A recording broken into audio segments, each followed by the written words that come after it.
Buenas noches, mi nombre es Sergio Andrés Vázquez Maldonado. En estos momentos voy a exponer la práctica 3 de microbiología. Primera pregunta: ¿cómo es el proceso de formación de nódulos para la mayoría de las rizobias y cómo se benefician las plantas de estos nódulos en las raíces? Entonces, primero que todo, decirles que las rizobias se desarrollan en las raíces a través de una simbiosis. Esta simbiosis que ocurre entre la planta y estos nódulos pasa de forma libre en el suelo, y hay suelos donde hay mayor cantidad de estas rizobias. En otras partes estas rizobias infectan las plantas, y lo que sí es que esta simbiosis es muy normal en las plantas leguminosas. ¿Qué hacen las rizobias? Fijan el nitrógeno aportando la cuarta parte del NO2 del planeta. Se aumenta el nitrógeno fijado en el suelo y son grandes reconstituyentes de los suelos pobres en materia orgánica, por decirlo así, suelos que ya han sido muy destruidos en la parte minera, por muchas otras cosas. Dos, ¿qué son los factores NOD y cuál es su función? Explique. Entonces, son genes de la rizobia, se controlan los pasos de la nodulación de las leguminosas. ¿Cómo así? Entonces, como les decía ahorita, las rizobias tienen una simbiosis con la planta en la cual infectan a la planta. Entonces, estos factores generan esos factores NOD, y de ahí en adelante hay una formación de nódulos radiculares en una planta hospedera. Ya está la planta hospedera infectada de esos nódulos radiculares, y simplemente estos NOD ayudan a través de ATP y de genes a ayudar a la planta y a estos microorganismos a que haya mayor fijación de nitrógeno en la planta. Están constituidos por lipoquitina, oligosacáridos, a los que se unen diversos constituyentes que actúan como señales moleculares rizobiales primarias que activan el desarrollo de nuevos órganos en las leguminosas. Los nódulos radiculares que alojan bacterias como bacterioides fijadores de nitrógeno. 3. ¿Qué es un bacterioide y qué ocurre en su interior? ¿Y cuál es la función de la hemoglobina? Los bacteriones son rizobias que se multiplican rápidamente en el interior de las células vegetales y se transforman unas células abultadas, deformes y ramificadas. Y la hemoglobina es un tampón de oxígeno que existe en la planta. ¿Cómo así? Actúa como un tampón de oxígeno que recircula entre las formas de oxidación F3 y F2 del hierro para mantener bajo el nivel de oxígeno libre en el interior de los nódulos. Entonces, ¿qué va a pasar? Al haber ese tapón de oxígeno, pues va a haber mucha mayor liberación de nitrógeno en el suelo y va a haber más circulación de oxígeno en el suelo. 4.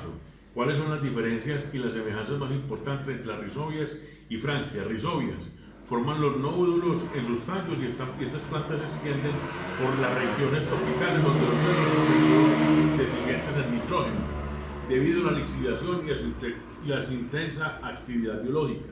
Las franquias tienen nódulos fijadores de N2 que albergan actinomycetos filamentosos. La nitrogenasa es sensible al O2, pero las células fijan NO2 a concentraciones máximas de oxígeno. Las rizobias producen bacterioclorofila y por ende fotosíntesis anoxigénica. En estas especies, la energía lumínica convertida en energía química ATP mediante la fotosíntesis es probablemente al menos una de las fuentes de la energía que necesita la bacteria para llevar a cabo la fijación de NO2.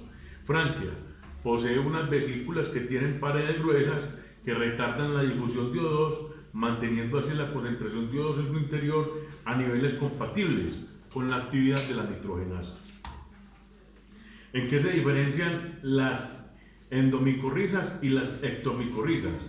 Las endomicorrizas, como su nombre lo indica, una parte del hongo queda profundamente embebido en el tejido radicular. ¿Qué quiere decir esto? Que hay una penetración en la raíz de la planta por parte del hongo.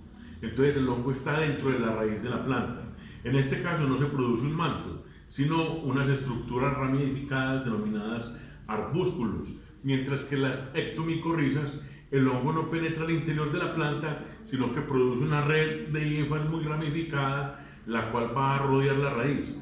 Esta cobertura que rodea la raíz recibe el nombre de manto. Entonces ese manto, a diferencia de las endomicorrizas, lo que hace es proteger mucho más el suelo y volverse muchas veces en una defensa para una cantidad de enemigos biológicos patógenos que existen en el suelo. ¿Qué características de los hongos micorrizógenos han ayudado a las plantas a colonizar la tierra firme? Entonces, las características es que existe una simbiosis y una protocooperación entre lo que son las plantas y esas micorrizas biológicas que se encuentran en el suelo. Eso ha ayudado a que cada día haya mayor colonización, especialmente en bosques y en suelos donde la aplicación de agrotóxicos es muy mínima. Entonces estos hongos tienen mayor proliferación y mayor desarrollo. Más sin embargo, ahorita con tanta inyección o tanta aplicación de microorganismos de montaña, con tanta aplicación de otros microorganismos al suelo, de las propias micorrizas, de muchos hongos benéficos del suelo, ha habido mucho mayor desarrollo, y esto ha ayudado a que el suelo cada vez tenga mayor defensa y vaya creciendo más la colonización de estos hongos en el suelo. ¿Cómo promueven las micorrizas la diversidad vegetal? Como lo decía ahorita, es una correlación positiva que existe entre la abundancia y la diversidad de las micorrizas. Si entre más micorrizas se inyecte, pues mayor diversidad vegetal va a haber. ¿Por qué? Porque no va a haber tanto hongo patógeno afectando los cultivos, sino que va a haber una defensa en el suelo de estos hongos benéficos. Entonces, a medida que hay micorrizas, pues esto va a contrarrestar mucho hongo agresivo que afecta a las plantas. Más sin embargo, pueden haber hongos fitopatógenos que pueden afectar las plantas. Es una simbiosis menos frecuente, pero en este sentido la invitación es a que cada día vayamos reestructurando, reconstituyendo mucho más el suelo. Muchas gracias.